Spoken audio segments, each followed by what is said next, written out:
देखिए जगत गुरु तत्वदर्शी संत रामपाल जी महाराज के मंगल प्रवचन। परमेश्वर कबीर जी भी कहते हैं कि गुरु गोविंद कर जानियो रहियो शब्द समाए, मिले जब दंडवत बंदगी नहीं तो पल पल ध्यान लगावे। गुरु मानुष कर जानते ते नर कहिए अंध, हुआ दुखी संसार में फिर आ गए यम के फंद। तो शंकर भगवान ने कहा कि इस धुरत ने जब ये गुरु की बेइज्जती कर सकता है तो मेरे लोक में आकर ना जाने क्यों धुमसता रहेगा। ऐसे धुरत की मुझे आवश्यकता नहीं है, इसको नरक में ठोकूंगा 1,00,000 वर्ष के। अब गुरु जी ने फिर कई घंटों तक प्रार्थना की, आपका बालक है, बच्चा है, क्षमा करो दाता, कुछ हल्की सजा करो इसकी। तब उसने कहा कि भी देखो मेरा वचन खाली नहीं जागा, जो बोल दिया ये वापस मैं ले नहीं सकता, इसको नरक में तो रहना पड़ेगा लेकिन वहां यमदूतों से इसको कष्ट नहीं होने दूंगा। अब काकभूषण कहता फिर मेरी कुछ समय के बाद मृत्यु होगी, मुझे 1,00,000 वर्ष तक नरक में रहना पड़ा, लेकिन वहां यमदूतों ने भगवान शंकर की आज्ञा से मुझे कष्ट नहीं दिया, लेकिन रहना पड़ा नरक में। अब उदाहरण के लिए दास आपको सुनाता है कि जैसे कोई वर्तमान सरकार का मंत्री है और मंत्री का कोई मित्र है, उसकी किसी कारण से जेल हो जाती है तो वो मंत्री उसको जेल से नहीं छुड़वा सकता, वहां के कर्मचारी अधिकारियों को, जेल सुपरिटेंडेंट को कह देगा कि इसको कुछ नहीं कहना, तो रहेगा जेल में लेकिन वहां उसको दिक्कत कुछ नहीं करेंगे। तो वह सजा तो होएगी, वह दिक्कत हो या ना हो, कहने का भाव ये। तो फिर ये काकभूषण क्या बताता है कि उसके बाद मैं 1,00,000 वर्ष नरक न भोगे के फिर मेरा जन्म हुआ। उस समय मेरा भक्ति बीज गिर गया, वो उस जन्म में, उससे पहले मेरा भक्ति बीज पड़ा नहीं था। उसके बाद फिर देखो कहते मेरा जन्म हुआ, भक्ति की प्रेरणा बनी रही, इधर उधर भटकता रहा, संतों के पास गया और जैसे जी कुछ संतों से ऐसा वैसा ज्ञान सुना कि भगवान तो निराकार है, निर्गुण है, उसी की भक्ति करनी चाहिए, सरगुण की भक्ति से कोई लाभ नहीं है। ये मेरे आत्मा में अन्य संतों से ज्ञान ग्रहण करके घर कर गई थी। अब बात एक दिन लोमस ऋषि कथा कर रहे थे, वहां जाकर मैं कथा सुनूं था और लोमस ऋषि जी सरगुण के ऊपर कथा कर रहे थे, सरगुण भगवान के ऊपर। तो मैंने कहा कि ऋषि जी सरगुण तो सब नाश हो जाए, मैं तो हूं निर्गुण का अधिकारी, मुझे तो निर्गुण कथा सुनाओ भगवान की। लोमस ऋषि ने बहुत से प्रमाण दिए कि बेटा सरगुण बिना निर्गुण क्या गावे, अगर भगवान को आपने सरगुण में नहीं देखा तो निर्गुण का क्या लाभ उसका। अब जैसे वृक्ष बीज के माही, जैसे बीज के अंदर वृक्ष होता है, जैसे वृक्ष बीज सब ठोरा, जब उग गए तब दिखे मोरा। एक आम का गुठली है और वह गुठली के अंदर वो आम निर्गुण रूप में है, निराकार समझो, जैसे तुम निराकार कहते हो, तो उस निराकार का क्या करेगा। आम का तो ये बता देंगे इस गुठली में आम है, पेड़ है, पूरा पूरा वृक्ष है इसके अंदर, तो इसके बताने से तुझे क्या लाभ हुआ। अब उस बीज को बीजा जावे गुठली को, फिर वो पौधा बने, फिर वो पेड़ बने और फिर वो आम लगे, तो सरगुण बिना निर्गुण के गावे। तो भगवान का लाभ जो है सरगुण से ही होगा, निर्गुण के गीत गान तो नहीं होगा। अब कहने लगे मेरे ये उदाहरण बहुत से उन्होंने दिए पर मेरी बुद्धि में ग्रहण नहीं हुए, मैं उनके साथ ऊट पटांग अभद्र तरीके से प्रश्नोत्तरी करता रहा, यानी मजाक तौर पे। लोमस ऋषि ने मुझे श्राप दे दिया कि तेरा चंडाल के घर जन्म होना चाहिए, तेरे जैसे दुष्ट कार्य चंडाल, जा चंडाल बन। अब मुझे इतना एहसास हुआ कि मेरे से गलती हुई, मैंने क्रोध नहीं माना और मैं जो भी उन्होंने मुझे फटकारा डांटा, मैं ऐसे मायूस होकर देखता रहा। फिर मैंने हाथ जोड़कर चरण पकड़ के प्रार्थना की है, हे ऋषि जी इस दास को जन्म तो कहीं दे देना पर एक आशीर्वाद दे दो, मुझसे गलती तो बन ही गई। कि मेरी इस भक्ति की भूल ना पड़े। तब उस ऋषि ने वो आशीर्वाद दे दिया, ठीक है बेटा, जन्म तो तेरा चंडाल काग के घर होगा, लेकिन याद बनी रहेगी भगवान की। तो फिर उसने बताया कि मेरा एक काग चंड नाम का काग था, देवता, और ब्रह्मा जी की पत्नी अपनी हंसनी को लेकर जो ऋतु पर आई थी, उसको गर्भवती कराना था, काग चंड के यहाँ लेगी।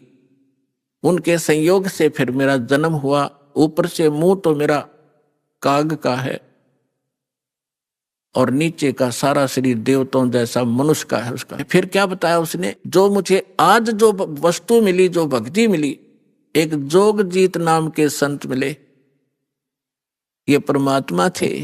कहते हैं गोता मारूं स्वर्ग में जा बैठूं पाताल, गरीब दास ढूंढता फिरूं अपने हीरे मोती लाल। कहते हैं फिर एक जोगजीत नाम के एक संत मिले, वही परमात्मा स्वयं संत रूप में कहीं भी प्रकट हो जाते। तो उन्होंने मुझे वो ज्ञान सुनाया, गुरु जी मैंने कभी सुना नहीं था, लेकिन प्रारंभ में जब मैंने ज्ञान सुना, मेरे मन में बड़ा जो है दुख हो रहा था कि ये विष्णु जी और ब्रह्मा जी और शिव जी से ऊपर कोई शक्ति बता रहा है। लेकिन मुझे वो डर था कि संत के साथ बेअदबी नहीं करनी चाहिए, क्योंकि मैं पहले भुगत भोगी था।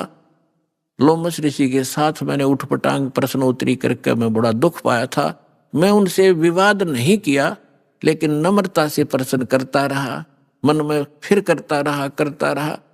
अंत में ऐसा समझ में आया, गुरु जी आज मैं जिस अतिथि में आज मैं हूं, और जो ज्ञान मुझे प्राप्त है और जो भक्ति मुझे प्राप्त है, शायद किसी को होगी। तो कहने का भाव ये है कि उसमें भक्ति बीज पड़ा कितनी कठिनता से, कि 6 महीने तक ज्ञान सुनता रहा, नाम लेने की नहीं सोची। इतना अंदर हमारे जो पाप कर्म घर कर चुके होते हैं, जिन्होंने किसी जन्म में भक्ति ना की हो, और फिर भक्ति की शुरुआत हुई और परमात्मा ने उस आत्मा को अपनी शरण में लेने के लिए सारी क्रिया की।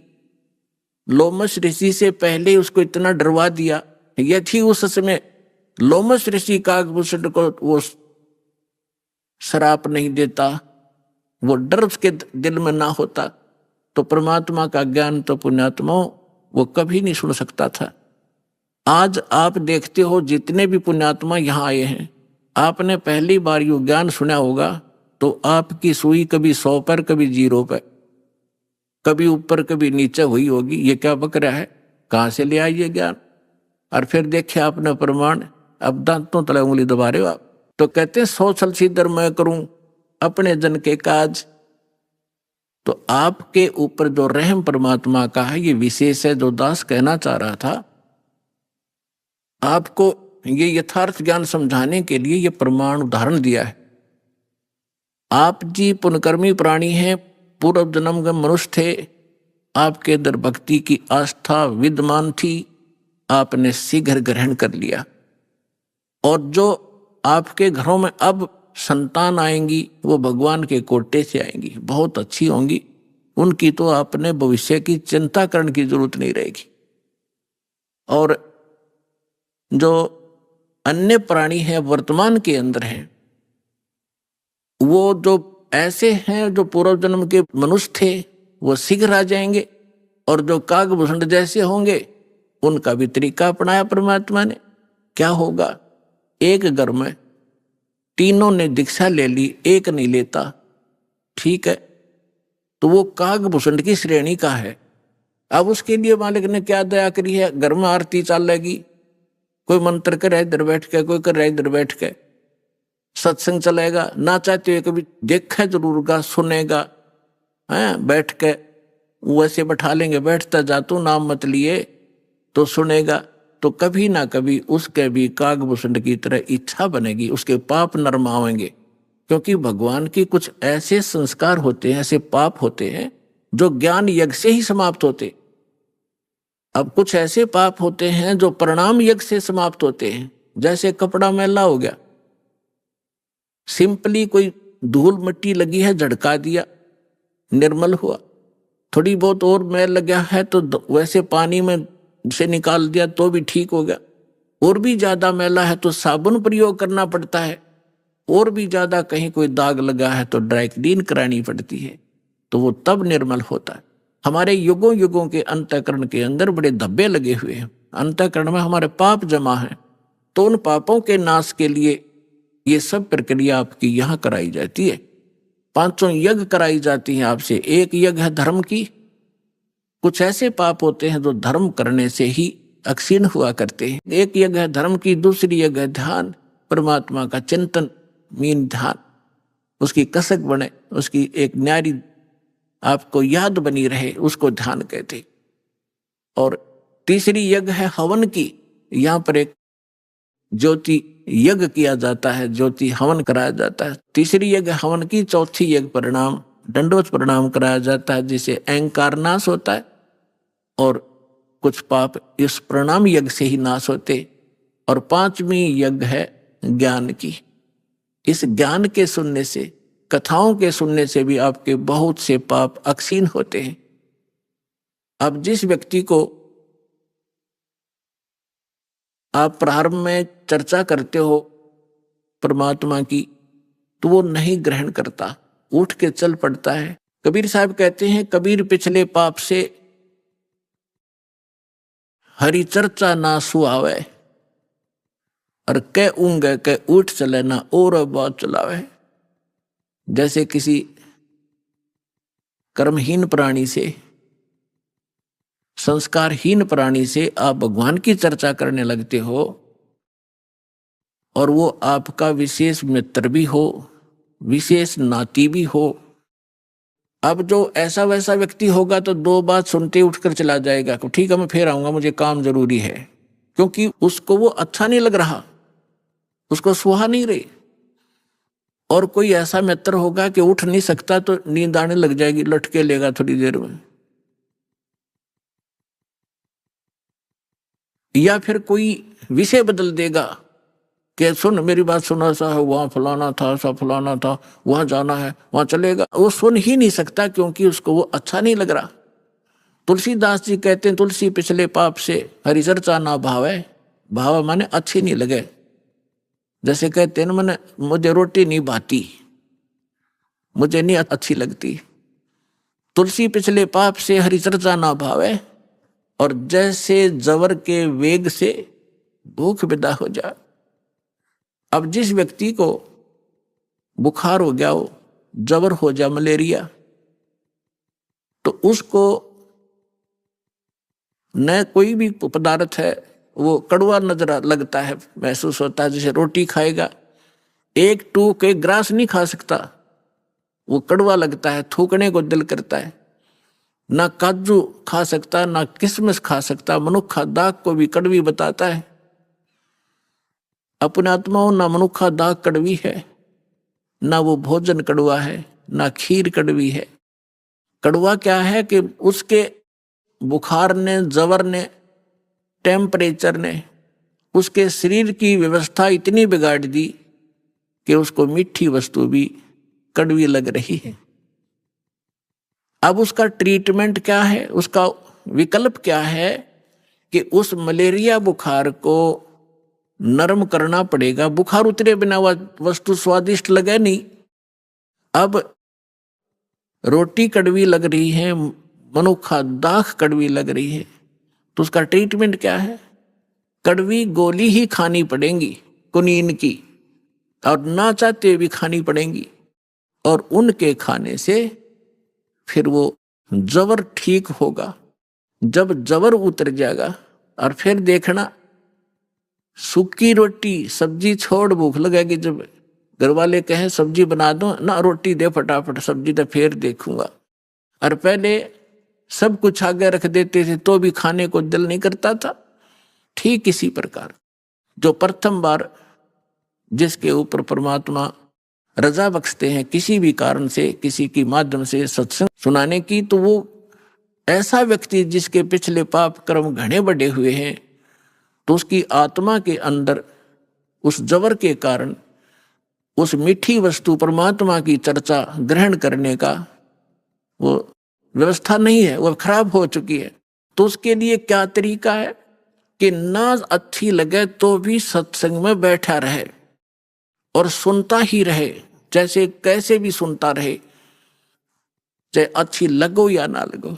तो उस परमात्मा के वचन में, परमात्मा की वाणी में इतनी शक्ति है कि वो ना सुने, चाहे वहां वैसे बैठा रहे, और चाहे वो सो भी जा, जहां आरती चल रही हो, बाल जैसे कोई लेट गया, नींद आ गई, चलो लेट जा, सत्संग चल रहा है तो बैठ गया, बैठा रहे, चाहे कुछ भी सोचता रहे, ना सुने, चाहे दूसरे कमरे में बैठ जाए लेकिन कानों में ये सुनती हो, तो वहां भी असर करेगी ये वाणी। उसके शरीर के पाप को, अंतःकरण के वो पाप कट जाएंगे जो ज्ञान यज्ञ से कटने होते हैं। अब जैसे एक पहले क्या होता था, सभी उपचार आध्यात्मिक तरीके से होते थे। वो भक्ति तो उनके पास थी नहीं, साधु संतों के पास। जनता में खाना रोटी प्राप्त करने के लिए वो क्या करते थे, कोई जंतर मंत्र सिद्ध कर लेते थे। कोई तो सांप का, सर्प का जहर उतारने का मंत्र सिद्ध कर लिया, किसी ने बिच्छू आदि का जो जहर विष उतारने का मंत्र सिद्ध कर लिया, किसी ने कोई जाड़ जोड़ झाड़न का मंत्र सिद्ध कर लिया। ये कोई मोक्ष मार्ग तो नहीं था उनके पास, पर ऐसे सिद्धि कर लेते थे। तो जैसे एक सर्प का विष उतारने वाला व्यक्ति एक मंत्र सिद्ध कर लेता है, और जिसको सर्प ने डस रखा है वो अचेत पड़ा है, बेहोश पड़ा है, और वो जो सर्प का विष उतारने वाला व्यक्ति एक मंत्र बुदबुदाता है, बोलता है, वो अचेत व्यक्ति ना उसको सुन पा रहा है ना समझ पा रहा है, और तो भी वो अपना काम कर रहा है, उसके विष को उतार देता है। वो व्यक्ति सचेत हो जाता है, उसका जीवन दान हो जाता है। ठीक इसी प्रकार परमेश्वर की जो अमर वाणी है कबीर साहब और गरीबदास जी की, और उन महापुरुषों की जिनको भगवान मिले हैं, उनकी वाणी स्वसिद्ध होती है, उसको सिद्धि करने की आवश्यकता नहीं होती। और उस वाणी का उच्चारण जहां भी हो रहा हो, वहां चींटी पर भी, पशु पक्षियों पर भी, पेड़ पौधों पर भी उनका असर हो रहा है। वो दूसरी बात है कि उनके वो धीरे धीरे असर होगा, पेड़ पौधों पर बहुत देर में होगा, पशु पक्षियों पर उनसे शीघ्र होगा, और मनुष्य पर पशु पक्षियों से भी शीघ्र होगा। और उसके बाद फिर वो जो व्यक्ति टर्न वाइज मनुष्य जीवन प्राप्त है, उनको भी परमात्मा इस विधि से अब अपने चरणों में लेंगे। तो जब धर्मदास जी को परमात्मा ने कहा कि भाई अभी ये मूल मंत्र और मूल ज्ञान, ये सार नाम अपने परिवार को भी मत बताना, अब धर्मदास जी को चिंता बनी कि हे भगवान, मेरे को आपने 42 वंश का आशीर्वाद दे दिया। क्योंकि धर्मदास जी एक अच्छी आत्मा थे, लेकिन संसार के व्यवहार में वो घनाग्रस्त था। पहले उनको एक पुत्र था नारायण दास, और नारायण दास निकम्मा था, काल का दूत था।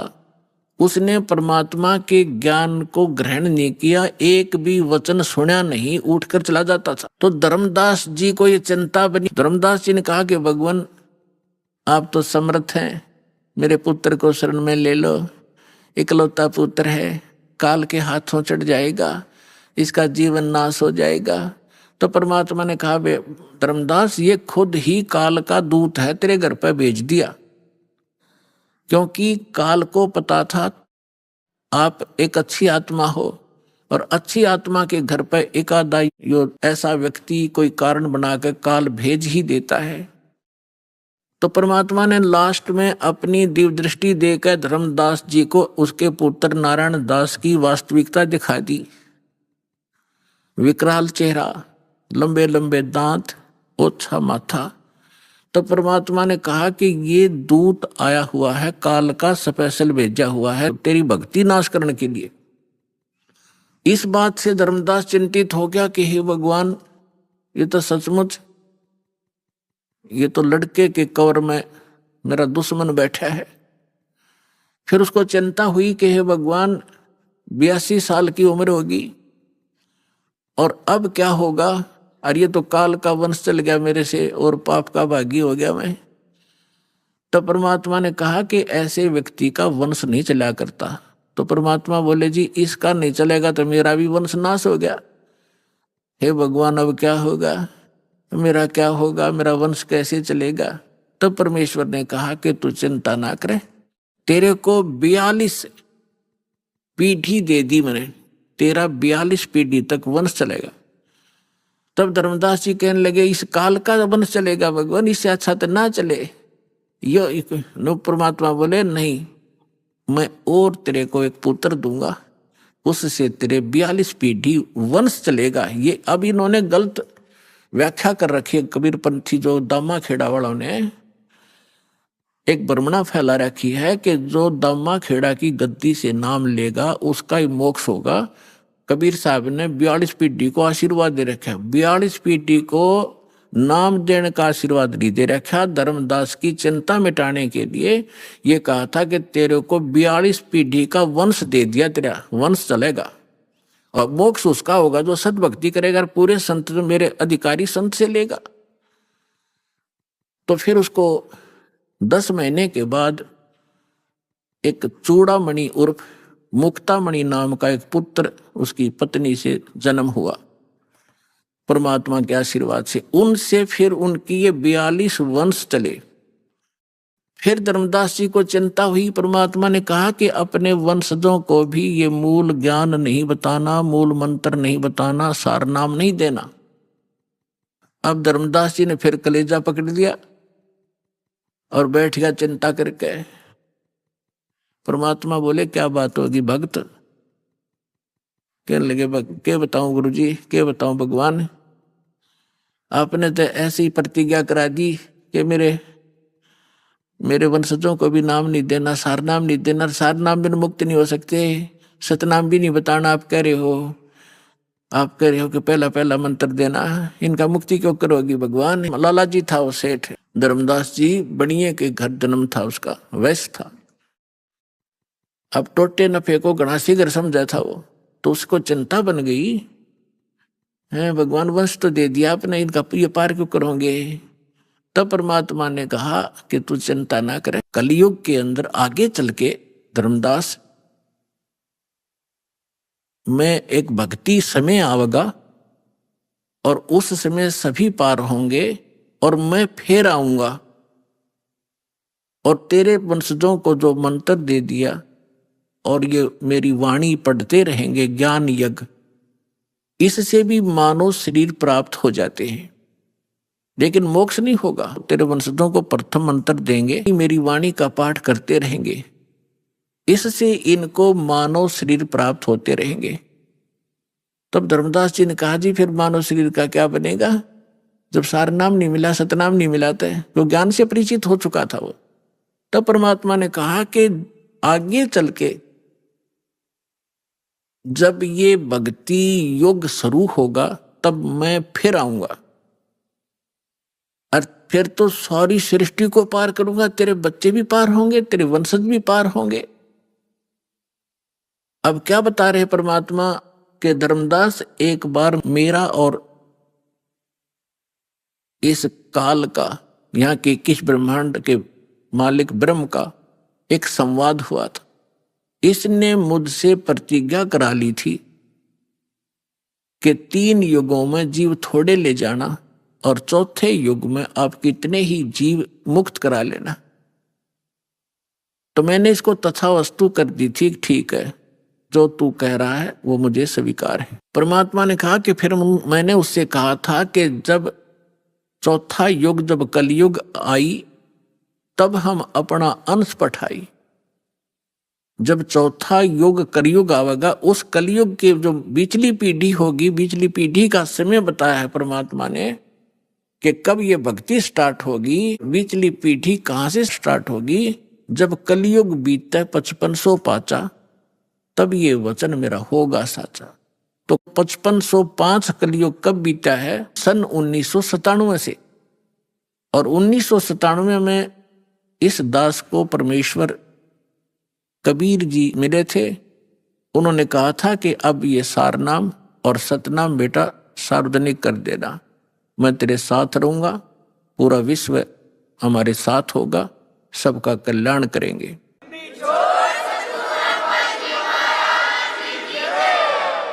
तो परमात्मा ने धर्मदास जी से कहा था कि काल से मेरी वार्ता हुई थी, तब मैंने काल से कहा था कि विनती तोर मान में लीनी, कि जो तूने विनती की है काल के 3 युगों में थोड़े जीव ले जाना, चौथा युग जब कलयुग आवे तब तब शरण जीव बहु जावे, ऐसा वचन हर मोह दीजे, तब गमन संसार ही की जाए। तब परमात्मा ने कहा था विनती तोर लीन में मानी, और मोह को ठगे काल अभिमानी। फिर परमात्मा ने कहा कि चौथा युग जब कलयुग आई, तब हम अपना अंश पठाई। जब चौथा युग कलयुग आवेगा तब हम अपना अंश अपनी प्यारी आत्मा को भेजूंगा। अब उसको ये कहे कि मैं आऊंगा या ऐसे आऊंगा, तो वो काल नहीं समझ पावा था। इसलिए परमात्मा कहते हैं सो छल छिद्र मैं करूं अपने जन के काज। तो क्या बताया था कि चौथा युग जब कलयुग आई, तब हम अपना अंश पठाई। काल फंद छूटे नरलोई, काल का फंद, काल का बंधन छूटे नरलोई, सब नर नारियों का ये बंधन छूटेगा और सकल सृष्टि परवानिक होई। पूरा विश्व मंत्र लेगा, परवानिक माने दीक्षित होगा।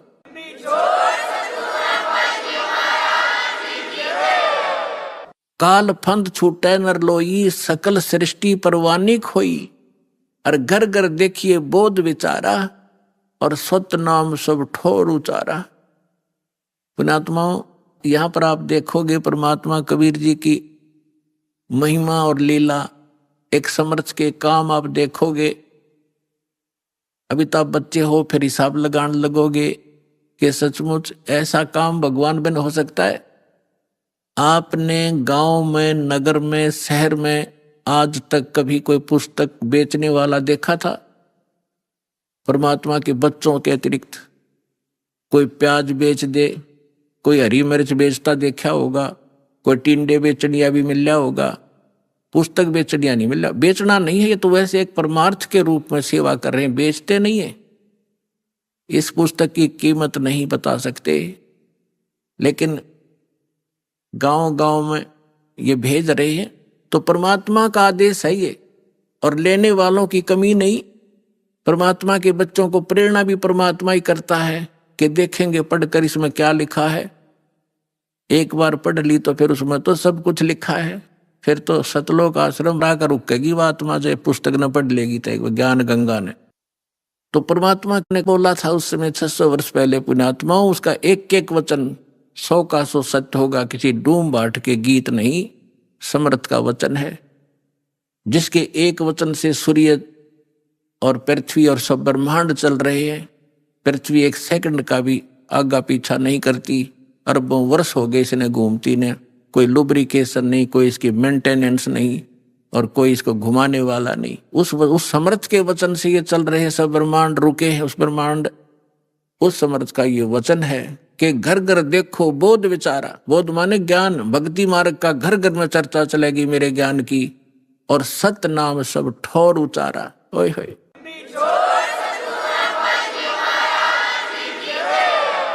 घर घर देखो बोध विचारा, घर घर में परमात्मा की चर्चा चलेगी, बच्चा बच्चा उसके गुणगान करेगा, और सब जगह परमात्मा के सतनाम का, 2 अक्षर के नाम का जाप हुआ करेगा। अब देखो पुण्यात्मा, हलवा बनावे हम और महक जाओ पड़ोसियां का भी, यानी उनको कितना अच्छा लगता है, उनको भी आनंद आता है उस हलवे की महक से, सुगंध से, जो गंध जाती है सुगंध। तो इसी प्रकार मंत्र करोगे जाप आप, और आनंद आओगा दूसरे साथ बैठे ने भी। अब वो लाभ तो नहीं ले सकता जो हलवा बनाने वाला, जो घर में हलवा बना रहा है, वो हलवा खाकर आनंद ले रहा है, और पड़ोसी ने केवल महक महक प्राप्त होगी, और वो भी अच्छी है। एक तो घर में दारू काट है, शराब बनाओ तो पड़ोसी का भी नशा हो, भूंडा लग गया, उसने छींक आवे। अरे घर में हलवा बने तो पड़ोसी इतनी अच्छी ही वो जाती है उसकी संदेश। तो इसी प्रकार जो सुमन करोगे वो तो हलवा तो आप खाओगे, लेकिन उसकी महक पड़ोसी को भी आभास होगा उसको। तो इस प्रकार इस परमात्मा का मंत्र घर घर में चलेगा। अभी आपने सुने संत रामपाल जी महाराज के मंगल प्रवचन।